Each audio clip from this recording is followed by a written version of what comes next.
Hi. East ஜெருசலமில் ஷேக் ஜரா அப்படின்ற பகுதியில் வாழ்ந்துட்டுருக்கிற 13 Palestinian Arab ஃபேமிலிக்கும் அந்த இடத்த ஆக்சுவலாக விலை கொடுத்து வாங்கின இஸ்ரேலி ஜூயிஷ் பீப்புளுக்கும் நடுவில் இருக்கிற ப்ராப்பர்ட்டி டிஸ்பியூட் தான் பாலஸ்தீன் இஸ்ரேலோட 2021 நடந்த கான்ஃப்ளிக்ட்டுக்கான மையப்புள்ளி.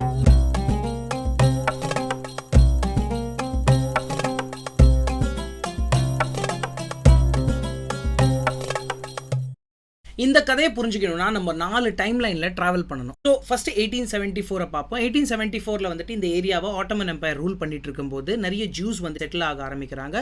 அப்படி செட்டில் ஆகும்போது அவங்க ஆட்டோமன் எம்பையர் வித்த நிலங்களை விலைக்கு வாங்கி அதுக்கு பத்திரப்பதிவீட்டெலாம் செஞ்சு ப்ராப்பர் டாக்குமெண்டேஷன் பண்ணி இந்த நிலத்தை வந்துட்டு அவங்க வீடு கட்டி வசிக்க ஆரம்பிக்கிறாங்க.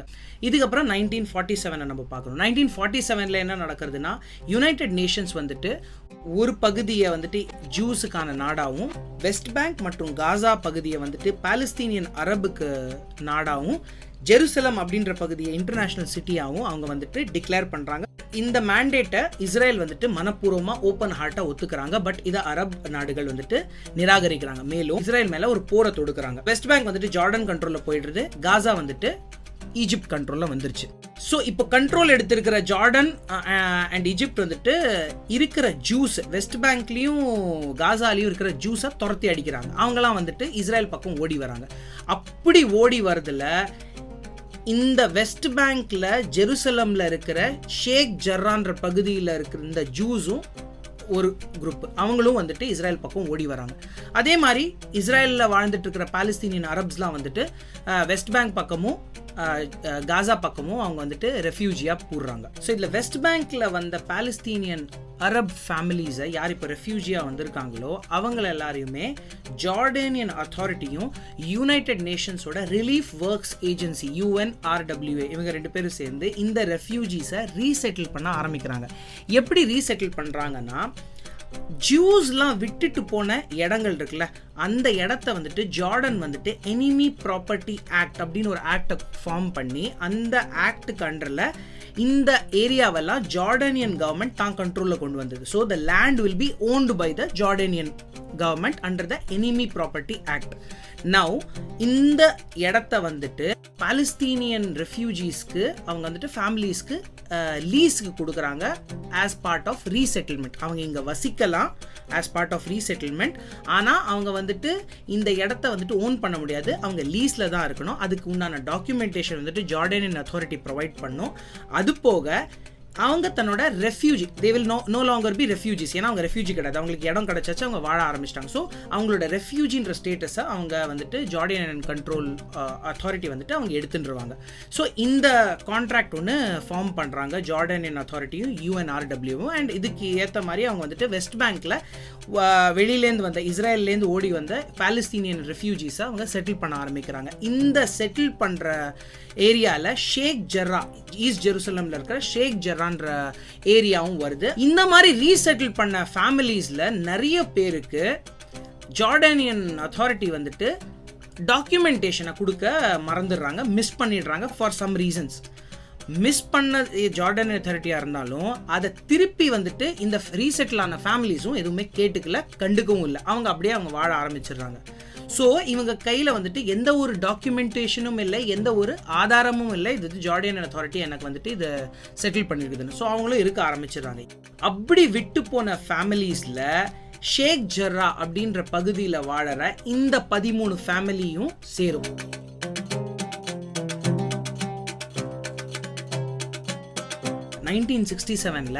ஈஜிப்ட், சீரியா, ஜார்டன், ஈராக், அது தவிர வந்துட்டு பாகிஸ்தானோட ஏர்ஃபோர்ஸ் யூனிட்டில் ஒரு யூனிட், இவங்க எல்லாரும் சேர்ந்து இஸ்ரேல் மேலே அட்டாக் பண்ணுறாங்க.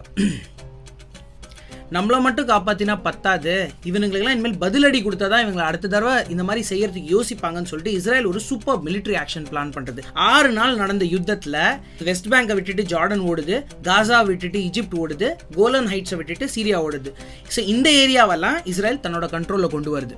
ஸோ இப்போ வெஸ்ட் பேங்க் வந்துட்டு இஸ்ரேலோட கண்ட்ரோலில் வந்துருச்சு. அப்போது இந்த ஷேக் ஜர்ரான்ற பகுதியும் இஸ்ரேலோட கண்ட்ரோலில் வந்துருச்சு.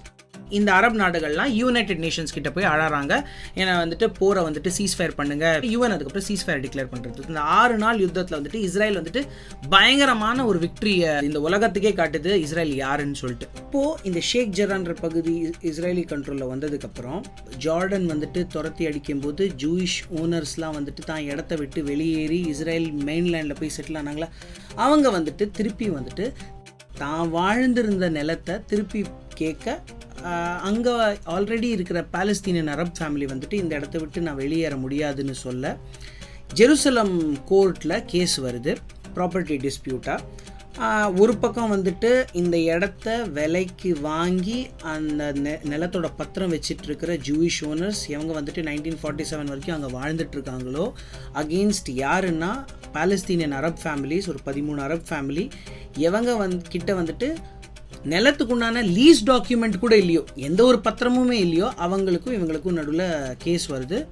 ஜெருசலம் கோர்ட் வந்துட்டு கேஸ் வந்துட்டு ஜூயிஷ் ஓனர்ஸ், இஸ்ரேலி ஓனர்ஸுக்கு சாதகமாக தீர்ப்பு வழங்க அரப் ஃபேமிலி வந்துட்டு இந்த 13 அரப் ஃபேமிலி வந்துட்டு இந்த தீர்ப்பை ஒத்துக்க மாட்டேன்றாங்க. கேஸை வந்துட்டு ஹையர் கோர்ட்டுக்கு ரீஅப்பீல் போடுறாங்க. ரீஅப்பீல் போடும்போதும் சேம் டாக்குமெண்ட் இல்லாத பேசிஸ்னால ஜூயிஷ் பீப்புளுக்கு, அதாவது அங்கே வாழ்ந்துட்டு இருந்த ஓனர்ஸ்க்கு வந்துட்டு சாதகமாக கேஸ் தீர்ப்பு சொல்கிறாங்க. அதையும் நிராகரிக்க இதை வந்துட்டு சுப்ரீம் கோர்ட்டுக்கு 2021 சுப்ரீம் கோர்ட்டு கேஸை ஹியர் பண்ணிட்டு அதுக்கு தீர்ப்பு வழங்குது. அப்போ அவங்க என்ன கேட்குறாங்கன்னா, நீங்கள் இங்கே வாழ்ந்துட்டு இருக்கிறதுல எந்த தப்பு இல்லை, சரி வாழுங்க, பட் ஒரு ரெண்ட் அக்ரிமெண்ட் அட்லீஸ்ட் ஃபார்ம் பண்ணிவிட்டு அந்த ரெண்ட் அக்ரிமெண்ட்டுக்குள்ள வந்துட்டு ஜூயிஷ் பீப்புளை இவங்களை வந்துட்டு ஓனராக டிக்ளேர் பண்ணிவிட்டு நீங்கள் அங்கேயே இருக்க ஆரம்பிங்க, இவங்களுக்கு ஒரு அமௌண்ட்டை நீங்கள் ரெண்ட்டாக கொடுத்துருங்கன்னு. இந்த பாலஸ்தீனியன் ஃபேமிலி அதையும் முடியாது, நிராகரிக்கிறாங்க.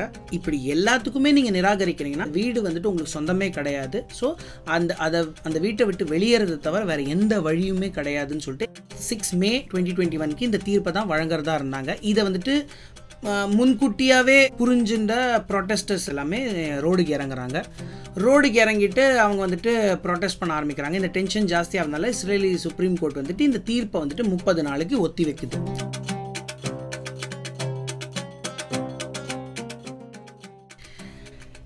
கொடுக்காத ஒரு தீர்ப்புக்கு இவங்க பாலஸ்தீனியன் ப்ரொட்டஸ்டர்ஸ் வந்துட்டு ஜூயிஷ் பீப்புள் மேலே கல் எடுத்து எறிகிறாங்க. இதனால் வந்துட்டு ஜூயிஷ் பீப்புளுக்கும் இஸ்ரேலி ப்ரொட்டஸ்டர்ஸ்க்கும் நடுவில் ஒரு பயங்கரமாக தகராறு ஏற்படுறது. இதை மீடியேட் பண்ணுறதுக்கு இஸ்ரேலி போலீஸ் அங்கே போக ப்ரொட்டஸ்டர்ஸ் இந்த இஸ்ரேலி போலீஸை கல்லால் அடிக்க போலீஸ் வந்துட்டு இவங்களை துரத்த ஆரம்பிக்கிறது. இந்த பாலஸ்தீனியன் ப்ரொட்டஸ்டர்ஸ்லாம் எல்லாருமே போயிட்டு அல்-அக்ஸா காம்பவுண்டுக்குள்ளே பூந்துடுறாங்க. பூந்ததுனால இஸ்ரேலி போலீஸும் வந்துட்டு உள்ளே பூர வேண்டிய நிலைமை வருது. இந்த டென்ஷன் வந்துட்டு எஸ்கலேட் ஆகுது. அப்புறம் வந்துட்டு ப்ரொட்டஸ்ட்டை கலைக்கிறதுக்காக இஸ்ரேலி போலீஸ் வந்து டியர் கேஸை யூஸ் பண்ணி வார்னிங் கொடுக்குறாங்க எல்லாரையும் கலைஞ்சு போக சொல்கிறதுக்கு. அதை வந்துட்டு கேட்காத இன்னும் ப்ரொட்டஸ்ட் ஜாஸ்தியாகுது. இஸ்ரேலி போலீஸ் மேலே அவங்க தாக்குதல் செய்கிறாங்க. அப்போ வந்துட்டு இஸ்ரேலி போலீஸ் டிஃபென்ஸில் வந்துட்டு ரப்பர் புல்லட்ஸ் ஓப்பன் பண்ணுறாங்க. அவங்க அதனால் இதில் வந்துட்டு இன்னும் டென்ஷன் ரைஸ் ஆகி 2 பேருக்கும் இஸ்ரேலி போலீஸ்க்கும் பாலஸ்தீனியன் ப்ரொட்டஸ்டர்ஸ்க்கும் நடுவில் ஒரு அல்-அக்ஸா காம்பவுண்டுக்குள்ளே ஒரு பயங்கரமாக ஒரு ரயாட் லெவலுக்கு ஒரு சிச்சுவேஷன் ஏற்படுறது. இதில் வந்துட்டு நிறைய பேர் இன்ஜர் ஆகுறாங்க.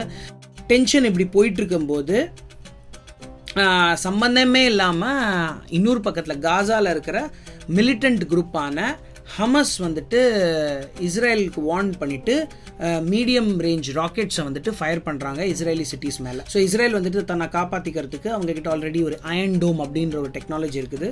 அவங்க அயன் டோம் ஆக்டிவேட் பண்ணுறாங்க. அயன் டோம் ஆக்டிவேட் ஆனதுனால இஸ்ரேலி சிட்டிஸ் எல்லாமே சேஃப் ஆகுது.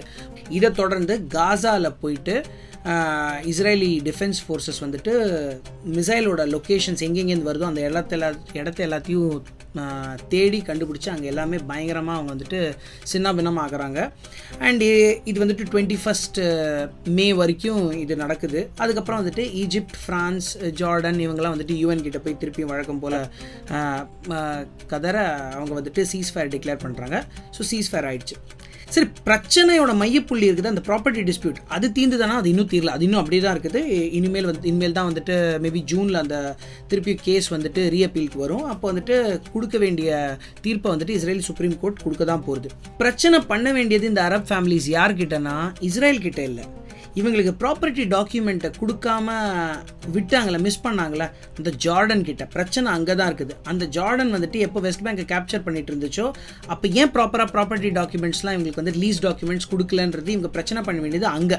இது மட்டும் இல்லாமல் இதுக்கப்புறம் வந்துட்டு அவங்கள அம்போன்னு விட்டுட்டு 1967 வாரில் வந்துட்டு இந்த ஏரியா விட்டே ஓடி போனாங்களே, ஏன்டா என்ன அம்போன்னு விட்டுட்டு போனேன், உன்னால் பாரு இப்போ எனக்கு என்ன நிலைமை அப்படின்றது கதற வேண்டியது இந்த அரப் ஃபேமிலி அந்த ஜார்டன் கிட்ட. தன்னோட ப்ராப்பர்ட்டி டாக்குமெண்ட், லீஸ் டாக்குமெண்ட் உங்களை ரீசெட்டில் பண்ணும்போது வாங்க வேண்டிய டாக்குமெண்ட் எதுவுமே வாங்காமல், அது கூட ஃபாலோ அப் கூட பண்ணாமல், இப்போ வந்துட்டு இஸ்ரேல் சுப்ரீம் கோர்ட்டில் நீ கூட சொல்கிற தீர்ப்பை நான் ஒத்துக்க முடியாது அப்படின்னு சொல்கிறது வந்துட்டு எந்த விதத்துலையும் நியாயம் கிடையாது. கோர்ட்டில் கேஸை நடத்தி நியாயம் 2 பக்கத்தில் யாருக்காச்சும் வழங்கணுன்றதுக்காக கேஸை நடத்தி அதில் வந்துட்டு கிட்டத்தட்ட ஒரு 1950 60லேருந்து இந்த கேஸ் 67க்கு அப்புறம் 70ஸ்லேருந்து இந்த கேஸ் நடந்துட்டு இருக்குது. லாஸ் எல்லாத்தையும் சேஞ்ச் பண்ணியிருக்காங்க. எனிமி ப்ராப்பர்ட்டி ஆக்டில் என்னதான் லீஸ் டாக்குமெண்ட் கொடுத்துருந்தாலும் நாங்கள் அதை ஒத்துக்காதெல்லாம் இருக்க முடியாது. ஸோ எனிமி ப்ராப்பர்ட்டி ஆக்டில் வந்துட்டு உங்களுக்கு லீஸ் டாக்குமெண்ட் கிடச்சிருக்குன்னா அதை காட்டுங்க, ஸோ நீங்கள் லீஸில் இருக்கலாம் அப்படின்றது தன்னோட ரூல் ஆஃப் லா வந்துட்டு சேஞ்ச் பண்ணி அதில் அமெண்ட்மெண்ட் கொண்டு வந்துட்டு அவங்க இந்த பாலஸ்தீனியன் பீப்புளை வந்துட்டு அட்ஜஸ்ட் பண்ண பார்த்துட்டு இருக்காங்க. இது இஸ்ரேல் பண்ணிட்டு இருக்காங்க. அந்த நேரத்தில் இவங்க என்ன சொல்கிறாங்கன்னா, என்னை வந்துட்டு எத்னிக் கிளென்சிங் பண்ணுறாங்க, எங்களை வந்துட்டு டோட்டலாக பாலஸ்தீனியை வந்துட்டு இங்கேருந்து டோட்டலாக அழிக்க ட்ரை பண்ணிட்டு இருக்காங்க, இங்கே அப்பார்த்தீட் பண்ணுறாங்கன்னு சொல்கிறதுலாம் தேவையில்லாத பேச்சு. ஆக்சுவலாக நான் வீட்டை விட்டு வெளில துரத்தினோம் டாக்குமெண்ட்டே இல்லாதனால. பட் என்ன சொல்கிறாங்க, உங்ககிட்ட ரெண்ட் அக்ரிமெண்ட் ஒன்று புதுசாக போட்டுக்கலாம், இவங்களை ஓனர்ஸ்ன்னு சொல்லிட்டு இவங்களுக்கு ஒரு ரெண்ட் பே பண்ணிட்டு நீ பாட்டுக்கு இருக்க ஆரம்பிக்கும், உன்னை யாரும் வீட்டை விட்டு வெளில துரத்தல, அதுக்கும் ஒத்துக்க முடிய மாட்டேன்னு சொல்கிறது. இதில் பர்டிகுலர் ஓனர் இருக்கார். அவர் என்ன சொல்கிறாருன்னா, இந்த மாதிரி வந்துட்டு என்னால் ரெண்ட் பே பண்ண முடியாதுலாம் எதுவும் இல்லை, இவனுங்களுக்கு எதுக்கு பே பண்ணணும் அப்படின்ற ஒரு திமிரு. அதனால தான் அவங்க வந்துட்டு கோர்ட்டோட கேஸை வந்துட்டு ஃபேஸ் பண்ணிட்டு இருக்காங்க. ரூல் ஆஃப் லேண்ட் என்னவோ அதை வந்துட்டு அப்ரூவ் பண்ணிட்டு அமிக்கபிளாக சொல்யூஷனை எடுத்துட்டு வாழ ஆரம்பிக்கணும். சம்மந்தமே இல்லாமல் ஒரு ப்ராப்பர்ட்டி டிஸ்பியூட் வந்துட்டு இவ்வளோ பெருசாக வளர்க்க வேண்டிய அவசியமே கிடையாது. So that's my view. இன்னொரு இன்ட்ரெஸ்டிங்கான எபிசோட திருப்பி பார்ப்போம். டில் தென், குட் பை.